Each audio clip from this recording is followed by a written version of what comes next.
Hi, my name is Deepan Mehta, And my name is Samuel Kennedy.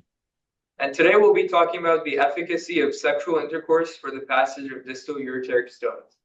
And we originally came up with this research idea when we were talking to Dr. Santa Maria about what to present at the Rinker meeting. And the Rinker meeting's theme last year was sexual medicine. And although unfortunately it got delayed due to the hurricane, today we have the opportunity of presenting what we think is a beautiful marriage between the fields of sexual medicine and stones to you. And we hope you enjoy this presentation. These are our disclosures. And let's start with some background. So, kidney stones have been on the rise in the United States. And these stones, of course, pose a financial burden and a significant decrease in the quality of life of the patients who have these stones. Lifestyle changes, thus, may prove as a cost-effective option for treatment. A little bit more about these stones. 20% of them happen to be in the ureter, and 70% of these ureteral stones happen to be in the distal portion of the ureter. Now, the probability of spontaneous passage for these distal ureteric stones is pretty high, calculated at 71 to 98% throughout various studies, when the stones are less than 5 millimeters in size. However, when the stones enter the range between 5 to 10 millimeters in size, this chance of spontaneous passage drops drastically to 25 to 53%, according to Segura et al. So this begs the question, what kind of treatment can we administer to patients to help them out? Current treatment usually consists of anything from trial of passage and observation to ESWL and other interventions like that, to medications like tamsulosin and other alpha blockers. However, as we mentioned earlier, new methods have shown promising results. Studies have shown that sexual activity can increase the rate and decrease the time of distal ureteric stone passage, according to a couple meta-analyses done in 2022 and 2019. And although the mechanism behind this is not completely known, there is a hypothesized nitric oxide mediated mechanism. The distal ureter has these nitrogen neuronal fibers, which promote muscle relaxation, which might be able to help with distal ureteric stone passage. To give you an overview of our presentation, we want to discuss and investigate potentially effective management to treat distal ureteral stones. And then there are two main potential nitric oxide effect therapies we want to consider. The first being sexual behavior, and that can be broken down into sexual intercourse or masturbation. And then next is phosphodiesterase inhibitors, such as tadalafil or sildenafil. So studies have shown that sexual intercourse 3 to 4 times a week have been proven effective in males and females for stones less than 10 millimeters, and is effective at increasing the stone-free rate after ESWL. And then on the same length, masturbation 3 to 4 times a week is similarly effective at stone passage, and both can be combined with tamsulosin for increased efficacy. So a 2019 meta-analysis by Zhu and al. Analyzed 3 randomized controlled trials which treated distal ureteral stones. And in this meta-analysis, a total of 240 patients were included, and they were divided into 2 groups. The first group, with 125 patients, were instructed to have a sexual intercourse at least 3 times a week. And the second group, the placebo, had 115 patients. And then these participants were followed for 4 weeks and evaluated on 3 different endpoints: expulsion rate, the need for analgesic injections, as well as expulsion time. So what were the results of this meta-analysis? Let's start with the first endpoint, expulsion rate. The study found that there was a significantly higher expulsion rate at both the second and fourth week time points for the intercourse group compared to the control. The need for analgesic injections, which acted as a measure for pain control, and this usually included ketorolac or diclofenac injections along with hyoscine or antispasmodics. And this need was significantly reduced also in the intercourse group compared to the control. And the last endpoint, which was expulsion time, interestingly, expulsion time was not found to be significantly different between the 2 groups. Although, as we take a deep dive into the three randomized control trials that this meta-analysis looked at, you will find that explosion time was a significant factor in a lot of the individual studies. So without further ado, let's get into the first randomized control trial in 2016 by Abel Kader. And this study looked at 56 married male patients between the ages of 26 and 55 that had 5 to 10 millimeter distal ureteral stones. And these 56 patients were divided into groups A and B with no difference in their stone sizes. Group A was instructed to have sexual intercourse 3 to 4 times a week, and Group B was asked to abstain from any kind of sexual behaviors.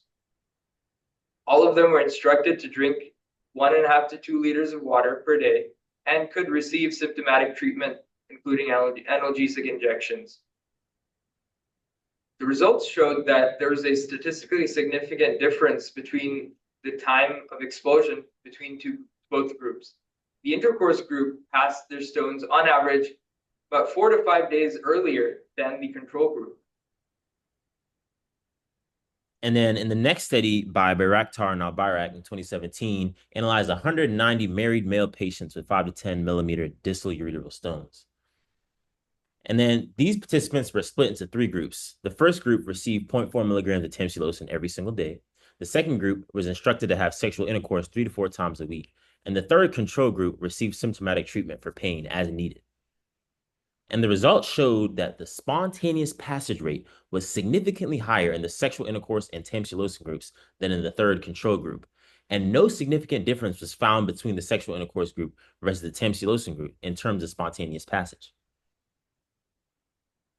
And then the final study included by Duogu et al. In 2015, analyzed 75 male patients, which were divided again into 3 groups.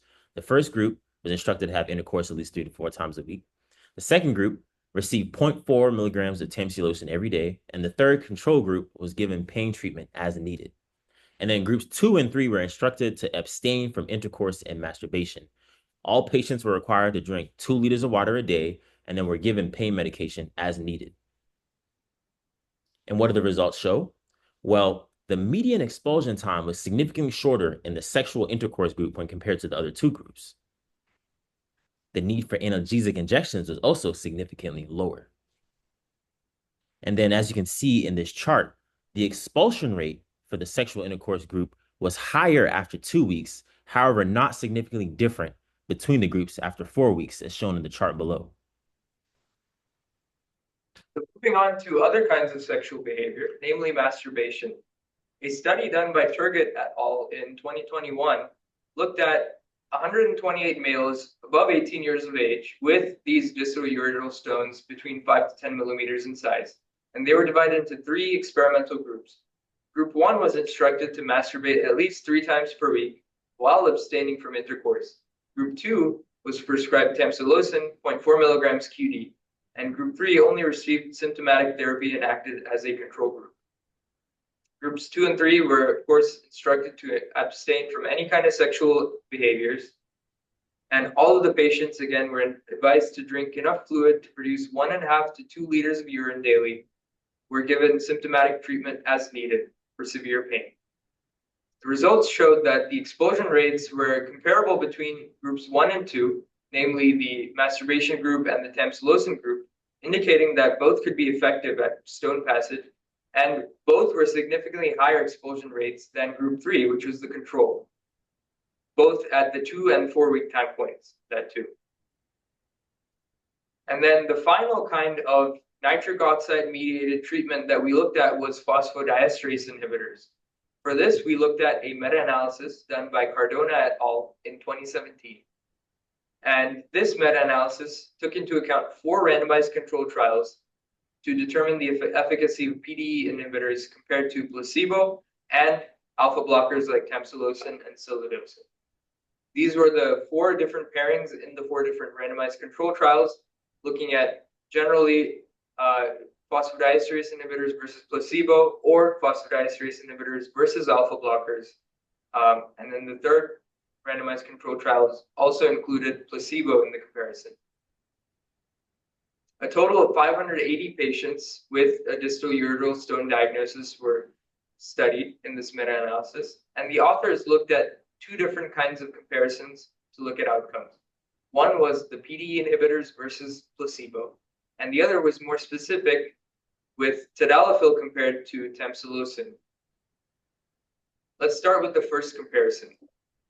With the phosphodiesterase inhibitors versus placebo, the explosion rate was significantly higher for the PDE inhibitors compared to placebo.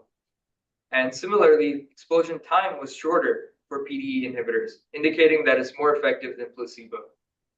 And comparing tamsulosin and tadalafil, the explosion rates for both were comparable, and the difference was not significant, indicating that both are equally effective. So to conclude our presentation, we demonstrated how sexual behavior could be seen as a potential non-pharmacological approach to treat distal ureteral stones. And then similarly, the PDE inhibitors are also a potential pharmacological approach.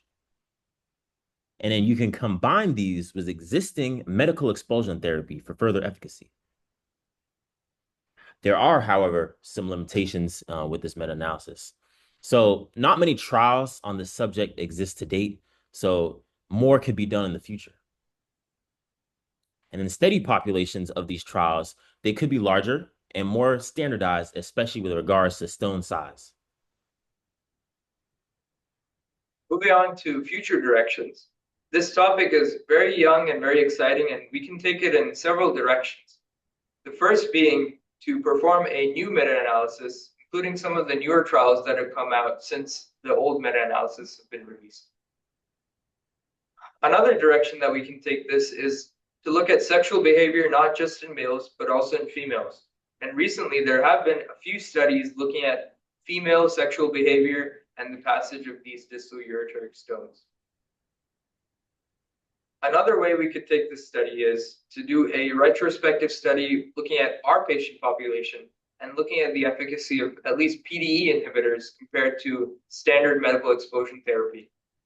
And then lastly, we can set up a prospective study looking at the efficacy of PDE inhibitors in combination with counseling for intercourse in appropriate patients as a potential treatment for distal ureteric stones. Thank you so much for listening to our presentation, and we're excited to see where this topic takes us. Thank you. That was pretty good. We can obviously, if we think we can splice, we'd be better off splicing some things in the middle. Then Yeah, I just have my one blender up front, but I think if you splice that out, it should be good. Honestly, I didn't hear it. I heard millimeters, but I said, yeah, but I mean, it's like 5 second splice, so you just cut that out. yeah. I can do it too. I got some video edited experience. Oh yeah. So But just I'll go ahead and stop recording. oh, it's still recording. I'm sure.